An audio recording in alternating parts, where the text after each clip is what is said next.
Morning, अस्सलाम वालेकुम जी। कैसे हैं सब दोस्त? वेल जनाब, आज की वीडियो मैंने आज दो वीडियो से पहले अपलोड की थी। तो बहुत सारे दोस्तों ने कहा जी आप तुर्की की अपडेट एक दफ़ा दोबारा दें कि तुर्की की रियल स्टेट जो है उसका क्या सिनेरियो चल रहा है।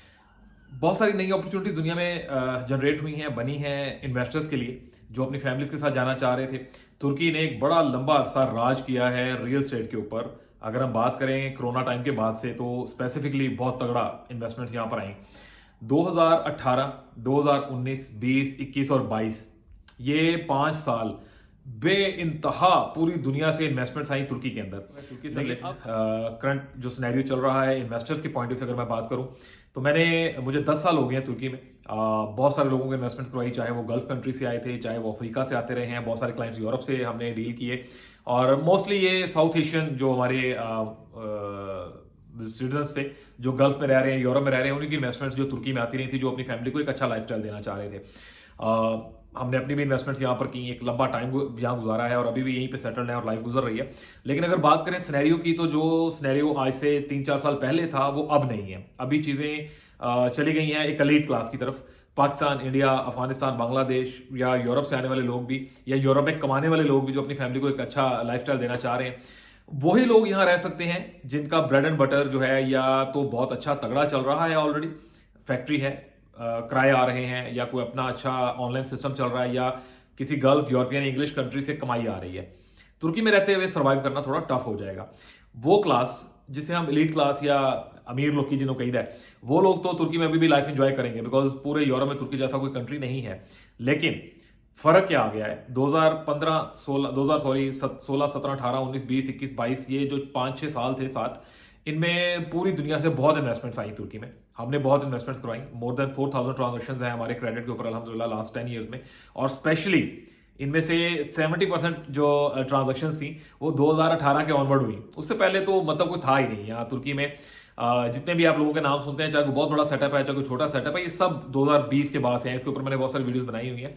मैं जब 2014 में आया था तो गिनती के कुछ लोग थे। एक नासिर खान साहब थे, लेकिन वो भी बेसिकली वीजा का काम करते थे। तो 2014 से लेकर 2018 तक I was the only one जो रियल एस्टेट के काम में था यहाँ तुर्की में। और फिर 2018 में बहुत सारे लोग आ गए। कुछ ऐसे भी थे जो हुंडी का काम कर रहे थे और इलीगल ह्यूमन ट्रैफिक का काम कर रहे थे। आज बड़े बड़े बड़े दफ्तर बना के बैठे हुए। बहुत सारे लोग जानते हैं, बहुत से नहीं जानते। एनीवे, तुर्की ने एक तरह से मैं कहूंगा कि एक बड़ा कुछ हाफ डिकेड जो था रियल एस्टेट की मार्केट पे राज किया है। चाहे वो कोई यूके से था, Australia, Canada, America, gulf countries, European country, African जो अमीर लोग हैं, वो सारे अपनी इन्वेस्टमेंट्स डाल रहे थे तुर्की में। अब आके ये चीजें थोड़ी मुश्किल हो गई हैं। मिनिमम रूल्स क्या आ गए हैं? $2 लाख है प्लस $15,000 जो ऊपर के एक्सपेंसिस हैं। $2 लाख है प्लस ऊपर वाले 10-15 हज़ार डॉलर है, तो आप खुद या अपनी फैमिली को सेटल कर सकते हैं तुर्की में। अदरवाइज रेजिडेंसी नहीं मिलेगी। मोर ओवर, आपने अगर कोई काम करना है, कोई जॉब करनी है, तो एक्स्ट्रा पैसा खर्चेंगे। एजुकेशन मेडिकल फ्री है, लेकिन वो भी अब स्क्वीज कर दिया है। चीजें बहुत टफ हो गई हैं फॉरनर्स के पॉइंट ऑफ व्यू से। गवर्नमेंट ने चार्ज करना शुरू किया हुआ है बहुत सारी चीजों को लेके। वो मजा नहीं रह गया जो 10 साल हमने एंजॉय किया है। पिछले 1-1.5 साल में चीजें इंटायरली चेंज हो गई हैं। सेकेंडली, पासपोर्ट जिन्होंने उठाना है, जिन्होंने सिटीजनशिप लेनी है, तो यहाँ पर दो तरह के लोग आ जाते हैं। कुछ तो वो रंगीले हैं जो अजीबोगरीब किस्मों की विला की स्टोरियां सुना रहे हैं कि जी विला ले लो तो फलां ले लो तो सस्तियां दुकाना ले लो। 70-80% उनके सिटीजनशिप केसेस रिजेक्ट हो रहे हैं, लेकिन मामला चल रहा है। लोग ट्रस्ट करते हैं, अच्छा यार कुछ सस्ता दे रहा है तो शायद हो जाए। अब वो चीजें नहीं है, पहले कभी ये हुआ करता था। अभी गवर्नमेंट की पॉलिसीज बहुत तगड़ी हो गई हैं। अब ऐसा कुछ नहीं है। यहाँ पर गवर्नमेंट ने इन सब चीजों को कंट्रोल कर लिया हुआ है। एक तो $4 लाख में आपको प्रॉपर्टी बाय करना पड़ेगी। अब यहाँ प्लस पॉइंट भी है, वो मैं बाद में बताता हूँ। $4 लाख प्लस $20,000-25,000 वकील को पैसे देने हैं, गवर्नमेंट का $16,000 देने हैं, डॉक्यूमेंटेशन के पैसे आने हैं। तो रफली $4.25 से $4.5 लाख में आप पासपोर्ट आपको मिलेगा। इससे नीचे, और अच्छा इतने पैसे लगा के भी आपको पहले देखना पड़ेगा कि गवर्नमेंटल प्रोजेक्ट्स में पैसा डाल रहे हैं या एक्सपर्टीज लेनी पड़ेगी। एक्सपर्टीज गवर्नमेंट समटाइम एक्सेप्ट कर रही है, समटाइम नहीं कर रही। सो तुर्की में इन्वेस्टमेंट के जो मामला हैं वो सिर्फ अमीर लोगों के लिए अब रह गए। आम माड़ा बंदा जो आज से 1.5 साल पहले आता था, 50,000 ले रहा, 2 लाख ले रहा, 2.5 लाख ले रहा, 3 लाख ले रहा की प्रॉपर्टी ली और सेटल कर लिया फैमिली को, वो चीज खत्म हो गई। मोर ओवर, वो जो क्लास है जितने, यानी हम बात करें पाकिस्तानी पैसों में, तो मिनिमम आपको पाकिस्तानी 4.5-5 करोड़ चाहिए तुर्की में सेटल होने के लिए। सिंपल। और इसके अगेंस्ट बहुत सारे आगे आपने देखा होगा, मैंने कभी रिसेंटली हमने कॉन्ट्रैक्ट साइन किया लातविया गवर्नमेंट के साथ, वहां पर हम गोल्डन वीजा दे रहे हैं। अब कंपैरिजन लें, एक तरफ आप तुर्की में पासपोर्ट ले रहे हैं और $4.5 लाख खर्च के आपको 2-3 प्रॉपर्टीज मिल रही हैं, दूसरी तरफ सिर्फ 50,000 यूरो में आपको लातविया का गोल्डन वीजा मिल रहा है। वो लिटरली टर्किश पासपोर्ट के ऊपर हैवी है। टर्किश पासपोर्ट के ऊपर आपको शेंजन जोन पे इस टाइम ऑलमोस्ट 90% रिजेक्शन चल रही है। इवन जो स्टूडेंट्स यहाँ पढ़ने आए हुए हैं उनको रेसिडेंस के लिए वीजा नहीं मिल रहा शेंजन जोन में। इतना टफ कॉल दे रही है यूरोपीय यूनियन ने। और दूसरी तरफ जो है ये जो लातविया का वीजा है, गोल्डन वीजा है, इसके ऊपर मिनिमम भी आपको 180 मुल्कों के एक्सेस है खाली वीजा के ऊपर। ये एक बहुत बड़ा फर्क है। नंबर 1, अगर आप रेजिडेंसी लेना चाह रहे हैं, टीआरसी कार्ड जिसको बोला जाता है, तो कम से कम $2 लाख की प्रॉपर्टी बाय करेंगे, प्लस उसके ऊपर आपके $10,000 से $12,000 एक्सपेंसेस होंगे डॉक्यूमेंट्स पे। ये कंप्लीट होंगे तो रेजिडेंसी कार्ड बनेगा। और नॉर्मली 15 से 20% ये प्रॉपर्टी महंगी मिल रही है, क्योंकि सबको पता होता है यार रेजिडेंसी के लिए प्रॉपर्टी ली जा रही है तो थोड़ी प्रॉपर्टी महंगी कर देते हैं सेलर्स भी।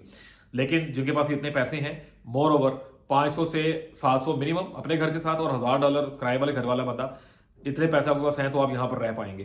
पहला ऑप्शन। दूसरा, पासपोर्ट उठाना है, उनके लिए तो जन्नत बनी हुई है कि वो प्रॉपर्टीज जो आज से साल पहले हम $5.5 लाख में बेचते थे 2 यूनिट्स या 1 यूनिट, तो सिटीजनशिप वाले बंदे को तो फायदा हो गया कि वो $4.25 लाख में उसको अब 3 यूनिट 4 यूनिट्स मिल रहे हैं, रेंटल भी तगड़ा मिलेगा। तो सिटीजनशिप के लिए आने वाले बंदे के लिए तो ये जन्नत बन गई। लेकिन रेजिडेंसी जिसने लेनी है या जिसने वैसे आना है उनके लिए ये नामुमकिन का करीब हो गया। जितना तुर्की खूबसूरत और मजे का मुल्क है, उतना ही आम बंदे के लिए या साउथ एशियन कंट्रीज के लोगों के लिए नामुमकिन होता है। वीडियो उन दोस्तों के लिए बहुत जरूरी है जो सोच रहे हैं तुर्की में इन्वेस्ट करने का या किसी और कंट्री में इन्वेस्ट करने का। तो बाबा, बहुत सारे लोग आपको अभी भी स्टोरियां सुना रहे होंगे, लेकिन रियलिटी क्या है? या तो $2 लाख, 2 लाख नहीं, बेसिकली $2.25 लाख खर्च के आपको ऐसी प्रॉपर्टी बाय करेंगे और आप सेटल होंगे तुर्की में। दूसरी तरफ आप $4,50,000 $4,25,000 खर्चेंगे पासपोर्ट के लिए। ये सारी चीजें तो आ गई इन्वेस्टमेंट पॉइंट ऑफ व्यू से। एक नया मंजन बिकना शुरू हुआ है कि जी $1 लाख में आप यहाँ पर कंपनी शुरू करें, कारोबार शुरू करें और फिर उसके ऊपर आप अपनी रेजिडेंसी ले लें और फैमिली शिफ्ट कर लें और फिर पासपोर्ट तक चले जाएं।